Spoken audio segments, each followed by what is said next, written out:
Day one of the Carolina Hurricanes training camp was today. A lot of things to dissect, as well as hearing from Coach Brind'Amour and the returning Ryan Dzingel. All in today's episode of Locked On Hurricanes. You're Locked On Hurricanes, your daily podcast on the Carolina Hurricanes. Part of the Locked On Podcast Network. Your team every day.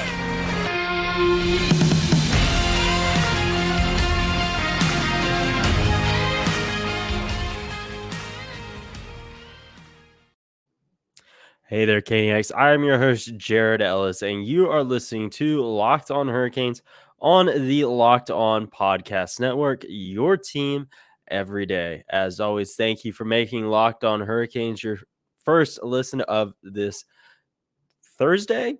Yeah, Thursday night or Friday morning, whenever you are listening to this.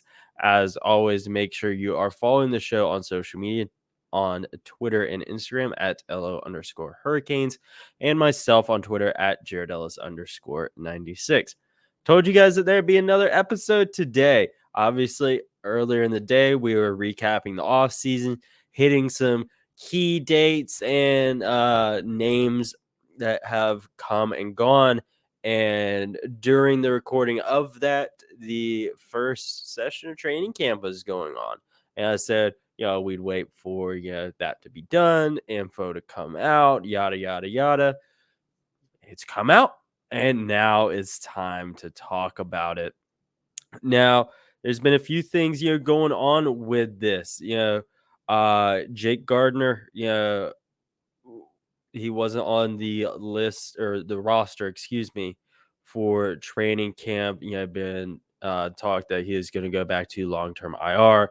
Rod Brind'Amour ended up saying that he had a setback in his return, and isn't healthy enough to come back right now. He said that they knew he had a bunch of surgeries and was banged up, and just not ready to go. And this is very disappointing. Of course, we've talked about a lot as of late of him trying to come back, but that not being the case. And I think that it's one of those things that's a toss-up right now for me. Like, are we going to see him again, whether it be in a Hurricanes uniform or otherwise? I just don't know. It seems like it's just thing after thing after thing with him. And, obviously, wishing him all the best in his recovery from whatever this setback was. And I really do hope that, things get better for him. I hope that this is just something that just needs another month or something like that. I really hope that is the case. I hope it's not, just another year or half a year or whatever of his career wasted, essentially, of not being able to play. I really hope that that isn't the case for him. I hope that, this is something that, he can just, I think, another month, something like that. I really hope it's something like that. I really, really do. But ultimately, we won't know. And he wasn't the only one, that wasn't there. Obviously, and we talked about Max Pacioretty, but we know with him, what the situation is. Calvin Fitzgerald, who was in the prospect tournament, he is out of training camp due to injury as well. And Ryan Suzuki, who was pulled from the prospect tournament, if you guys remember, I forget if it was on my episode with the Surgecast or the Surgecast episode with me. I forget which one it was, but I got it like broken to me right then and there by those guys that, oh, yeah, Suzuki isn't in the prospect tournament. He got like pulled like shortly before we started recording. So yeah, that's he's skating, and yeah, he's at training camp, but he is in a no contact jersey and is skating individually. So he's another one, like, I really hope, he can overcome these injuries he's dealing with, because it has a lot of potential, and it just seems like it's injury after injury, and guys are passing him by. Seth Jarvis, looking like you're gonna have Jack Drury as well, potentially Stefan Nazin as well. All these guys, passing him by in the pecking order while he's just still, where he is. So, I do hope, he can, come back and, well, he never left, but you guys know what I mean. I hope he can really overcome the injuries he's dealing with. And another thing, we had talked about in the first episode today, I almost said yesterday's episode, was, the defensive pairings of what we could potentially be seeing there with Gardner being out. And I hit the nail on the head with this stuff, which I'm kind of proud of myself. Not to toot my own horn, but obviously Slavin Burns, Shea Pesci, everyone knew that was going to be the thing. And then this was for the first unit. I want to specify that. Obviously, you can go look on the Hurricanes stuff and see the full breakdown of who is where in what units. And with this one, I really hit it on the head. I like that. Like I said, Slavin Burns, Shea Pesci, and then with the other pairings, you had Chatfield and Coughlin there on that third pairing, and then the extra pairing of Bear and DeHaan. I said that those would be the four guys that you would be seeing in that third pair. And I think that, it'll eventually be, when all things are said and done, Coughlin, Bear, and DeHaan. I think those will be the three guys that are kind of cycling around there, with Chatfield maybe coming in and out of the mix a little bit, simply because he's on that two-way. If Coughlin or Bear were on that, maybe it's a little bit different. And then DeHaan being on that PTO, I think he's going to earn himself a contract. Should he stay healthy and have a good training camp, I do think that'll be the case. But I'm really not surprised at that at all. That's just confirmation. Me like, yeah, I know what I'm talking about, don't I? But another thing, that I really caught me off guard, honestly, with this one is Jordan Stahl is heading into his 17th season. God, we are getting old, folks. But I know a lot of folks, kind of been speculating on his future, not only with the Hurricanes, but just career wise in general. Again, this is his 17th season. Is how much more is left in the tank here? And he said, he's just focused on right now. I don't expect him to be saying anything as far as retirement or anything like that anytime soon. I don't expect that out of him. But one thing I did like was Andrei Svechikov here today, when he was talking to folks of, and then, with his practice in camp as well, of just how much he was pushing himself. He's really pushing himself right now, and I really am enjoying that. He's a guy, if you remember, a while back, whenever he signed that big extension, I wanted to see him start taking steps forward, not only in his game, but as a leader.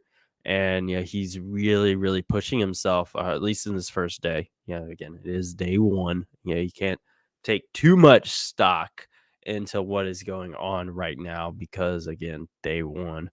But he's a guy. The 3 months, that they're out, he's practicing, all the time on all aspects of his game too, of getting better and really having a really strong drive right now and really hungry, having that fire, like, just burning. And I really like that for him. That's something I really wanted to see from him, to see him being that leader, taking that step forward, and you know, setting the example. He's 22 years old, but he's gonna be here for a very long time, and I really want him to be, again, example setter. That's what I want from him. Because guys like Jordan Stahl, they're not gonna be around forever. Again, 17th season. He's gonna retire sooner rather than later, and you're gonna need these other guys to be able to set the example. And Svetch, he's doing a really good job at that, right now. And I'm very much enjoying that from him. Again, this was all just day one. Uh, and again, you can't take too much out of it because it was also training camp. Uh, you know, your power play unit, or one of them that was out there today one that I personally really like and would like to see in the regular season. That was Sebastian Aho, Tavo Teravainen, Andre Kasha, Seth Jarvis, and Brent Burns. That is one I would actually really like to see, and I hope we do see it.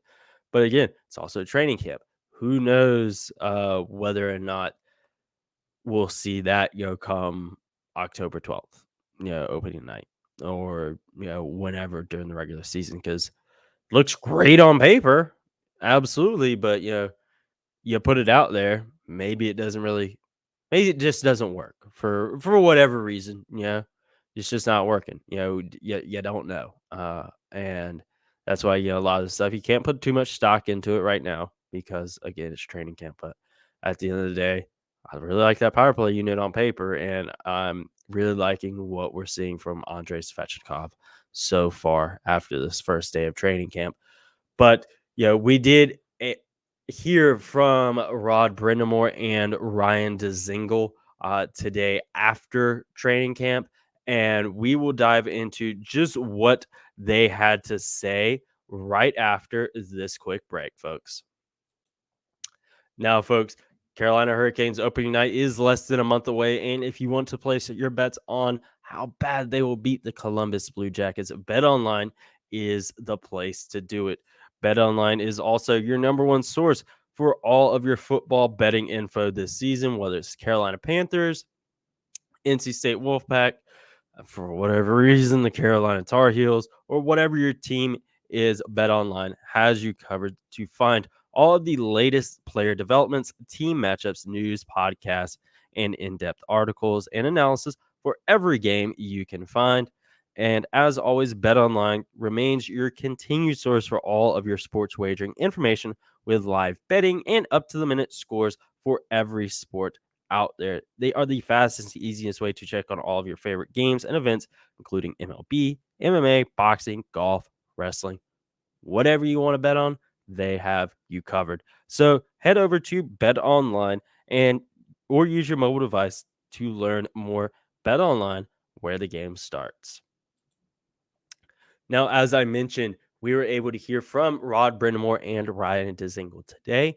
And now we will listen to what Brind'Amour had to say and then talk about what he had to say right now.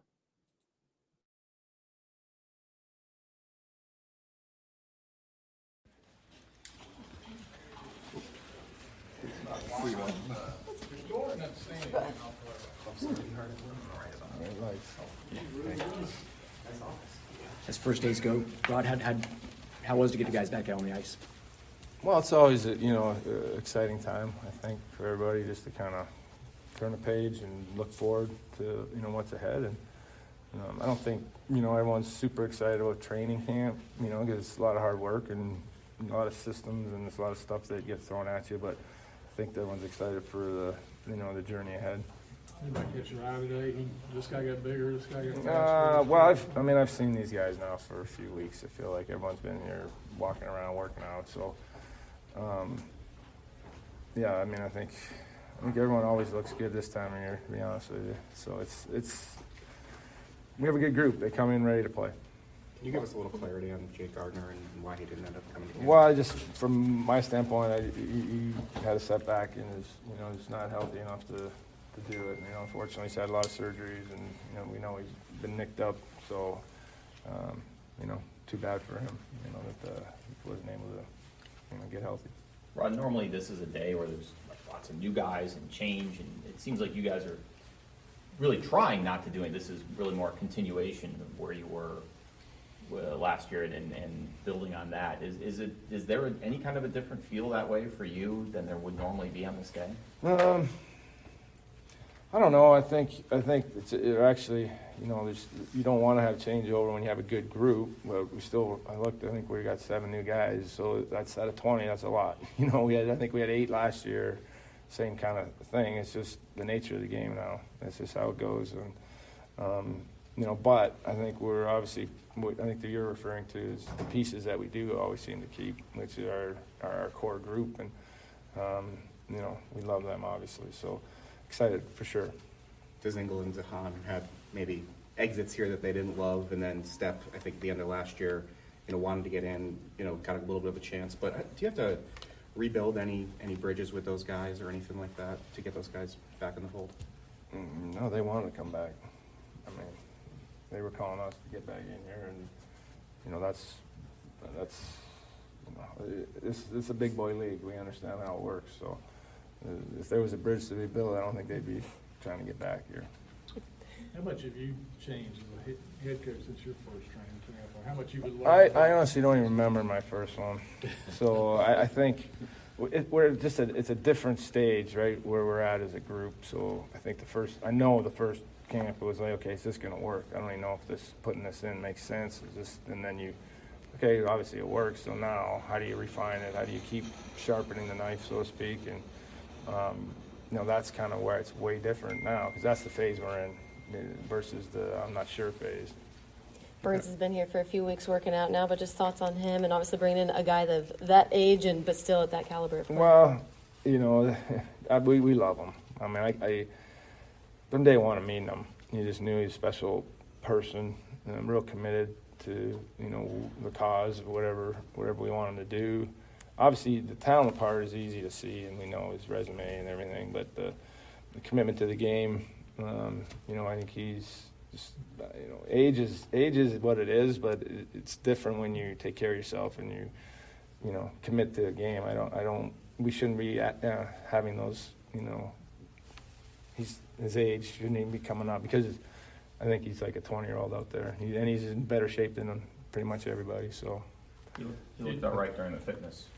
Yeah, testing, yeah. Skating. Well, but we do a bunch of other stuff, and he's definitely one of the best. Didn't you work out with him when he came earlier? Well, I can't keep up with him anymore, so kind of pretend to, but not really. So. I think Billy used the term monster the other day when he mentioned him. Is that fair? Yeah, I think so. I mean, again, I think he's the perfect fit.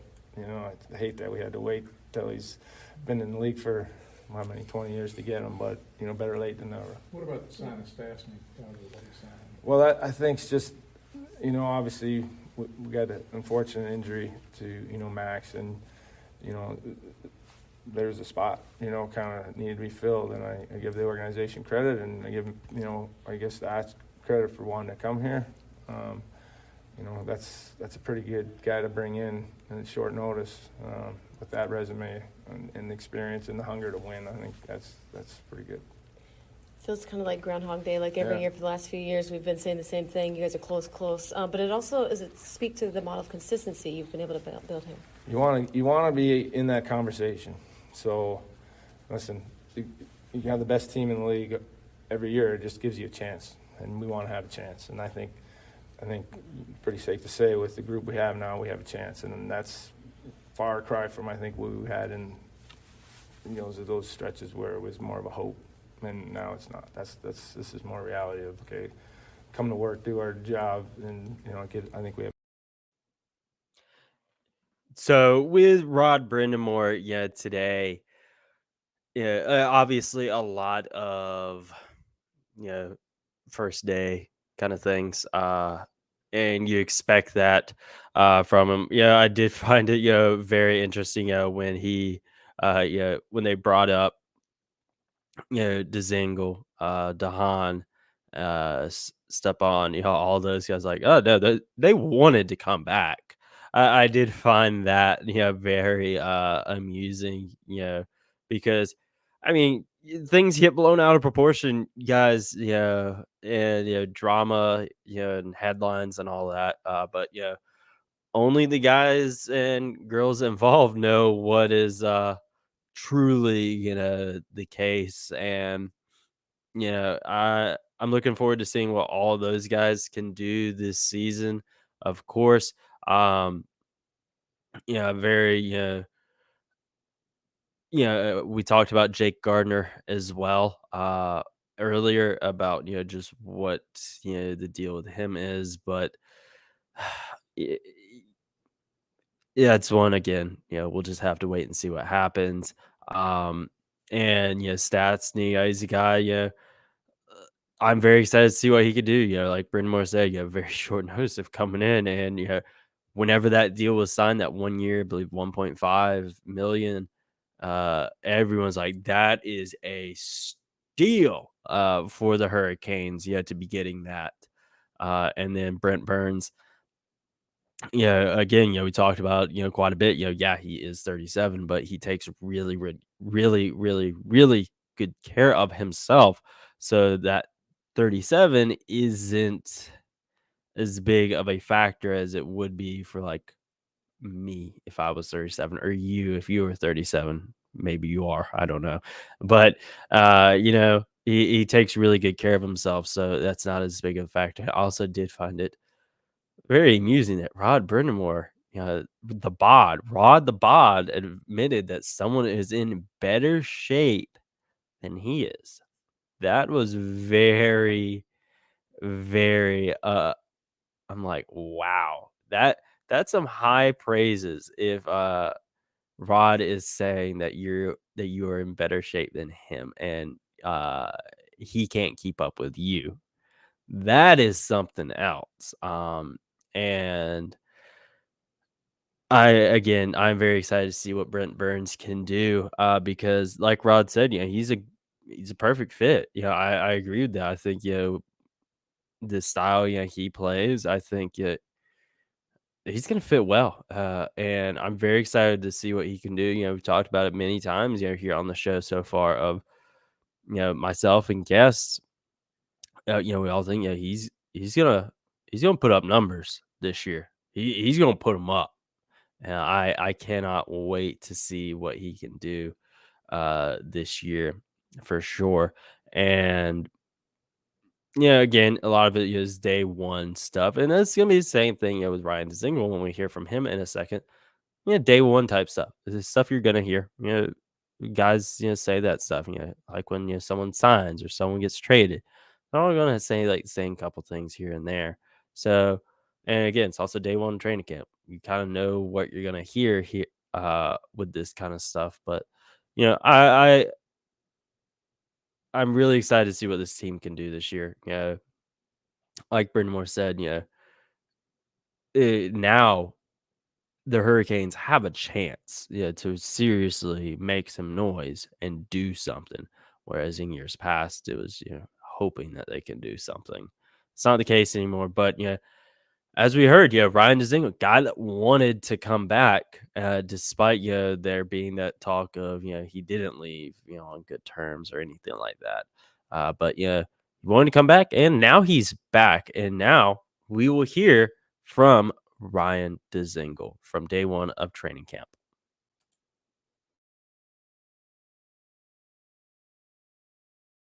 Just talk through your entire rest period, so we don't give you much of a chance. Talk to me. All right. Is it I would stand up, but I'm hurting right now. No, that's okay. That's all right. It's all right out there. Okay. There's no TV cameras. All right. So the decision to come back here, obviously, familiarity, is that part of it? Yeah, I think obviously the last 2-3 years haven't gone the way I wanted to. I mean, I can't stay healthy on the ice, so I think I played 20 games the last 2 years, and so not many opportunities to. Any GM would, I don't think as a GM you want to take a guy who's been injured so much. So talked to Bill and Roddy and Willie, who's a good friend of mine, and just contemplating, next steps. And they said, why don't you come here and fight for a job? And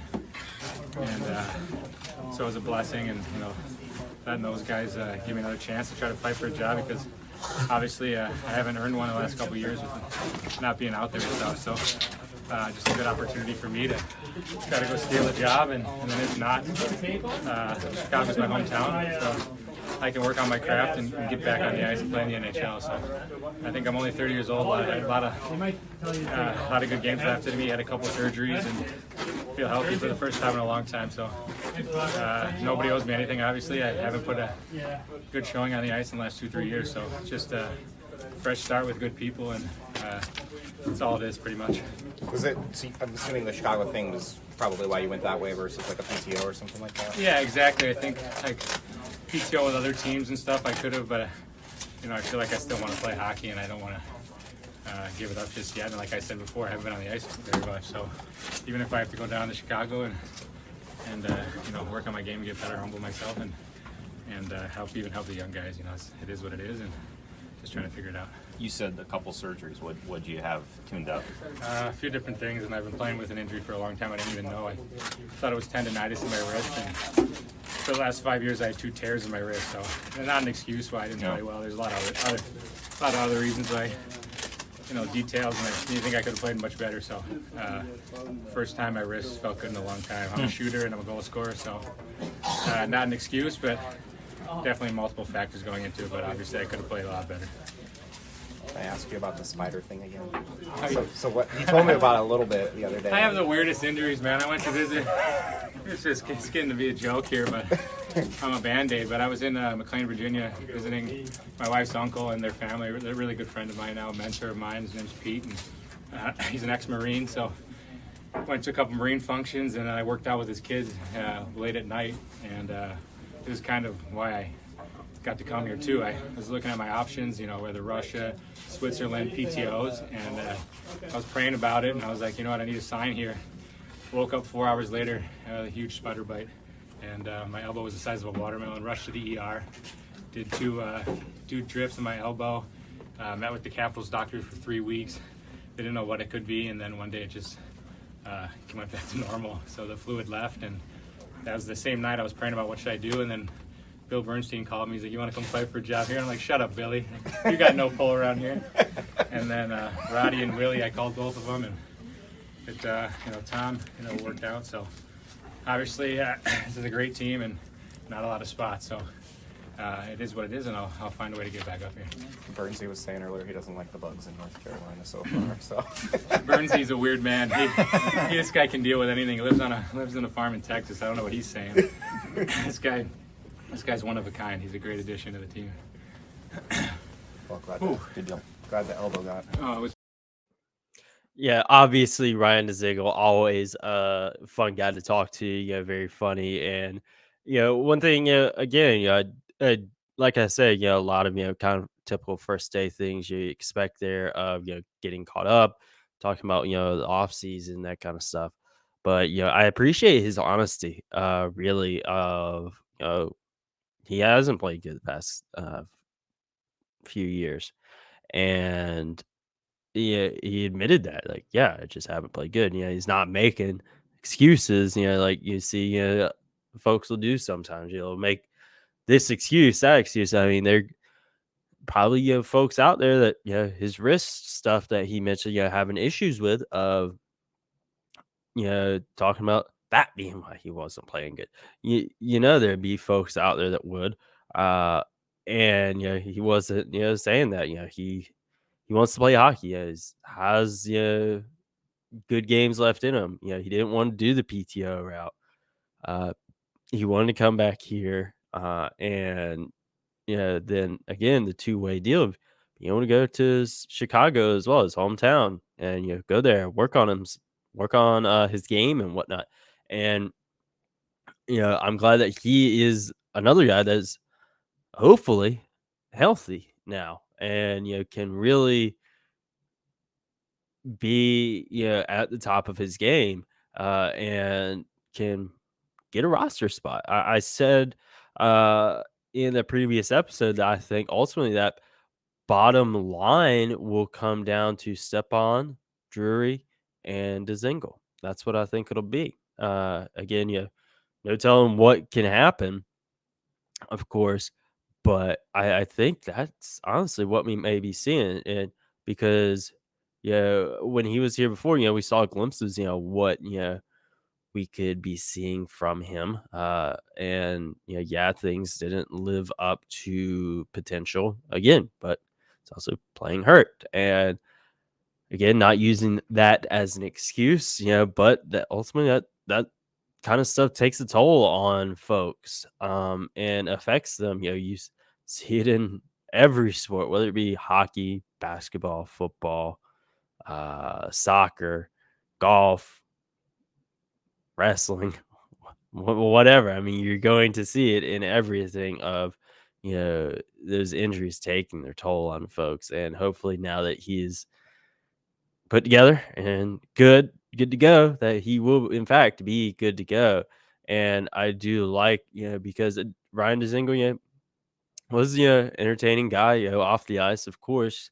But on the ice, like we said, we saw glimpses of, that from him. And I hope, no, he's gonna be playing hockey. And, it's not a PTO situation, and we're gonna be able to watch him play. And I hope, we're able to watch him play good hockey as well. Again, I really stand by, him making that opening night roster on that fourth line. Maybe he's higher up too. Maybe, I don't know. We'll just have to wait and see. But I think he'll be on that opening night roster. I really do. I really do, guys. I think he knows what he's got to do, and he is in a great spot to succeed. He's in a good place to, get back to the level he wants to be at, and the level the Hurricanes need him to be at. Okay, when it comes to health wise, great doctors, in the area, great staff there with the Hurricanes. He's going to be taken care of. So that's not necessarily going to be a worry. Again, no slight against, the other teams, Ottawa, San Jose, Arizona, the other teams that he played for before he came back. No slight against them at all. But, with the Hurricanes, they got really good folks there in that organization in, surrounding area in Raleigh, Durham, Chapel Hill, all throughout this state. There's a lot of good doctors, and he's he's in a good spot. Should something go south, he's going to be taken care of, which is very, very good for him. But it's day one. It's in the books. Again, it's day one. Not a whole heck of a lot. To really digest. Typical day one type stuff. But again, seeing some stuff we're liking, I mentioned, Ryan Dzingel's honesty. I appreciate that. That power play unit of Aho, Teravainen, Kasha, Jarvis, and Burns. Really like that. I really, really hope that's something we get to see in the regular season. I love Andrei Svechikov being really driven, having that fire under him right now. And again, all the best to the guys that are hurt right now. Ryan Suzuki, Jake Gardner, Fitzgerald, all of them, really hoping that they're able to get where they need to be sooner rather than later. But day one is in the books. Day two is tomorrow. Looking forward to it. We'll obviously talk about day two of training camp in tomorrow's episode of Locked On Hurricanes. So make sure you are following the show on Twitter and Instagram at LO_Hurricanes. Myself on Twitter at Jared Ellis_96, and subscribed on YouTube. And I will talk to you guys in the next episode.